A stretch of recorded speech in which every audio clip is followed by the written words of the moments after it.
I'm passionate about reducing suffering in the world. I would love to get a job in an international organization where you can help refugees. Right now, I'm really into peace building. What I want to do with my career is help multilateral institutions pursue the goal of preventing war or would-be nuclear proliferators. At Indiana University, students should feel like they can make an impact in whatever field they're passionate about that has an international context. So if they aspire to be diplomats, business leaders, large roles at NGOs, anywhere in the world, our program is preparing them.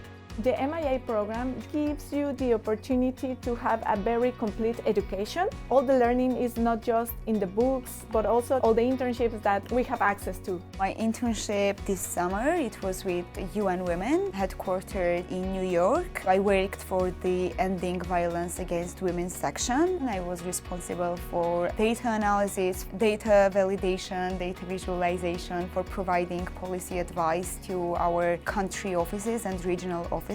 At Lawrence Livermore National Laboratory, I was a research associate focusing on nuclear safeguards. The research skills that I gained at both O'Neill and Hamilton Lugar were invaluable for my internship experience. During the last summer, I was part of Global Leadership Program. I was living in Lisbon and I was working to Ministry of Economics. It's a very rewarding experience because you get the professional training, but also you have the opportunity to experience the real life there. We directly work with NGOs. This year we're working with 3 globally. Having those type of consulting experiences have really taught me multiple different tools.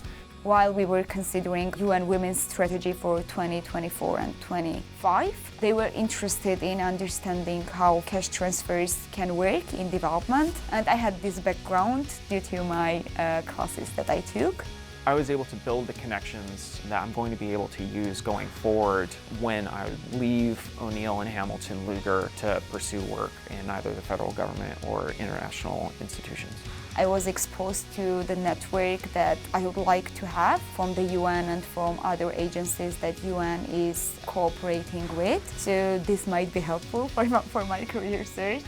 At Indiana University, you don't just get an academic environment, you also get an engaged learning environment where you get to experience what it means to be a practitioner in your field.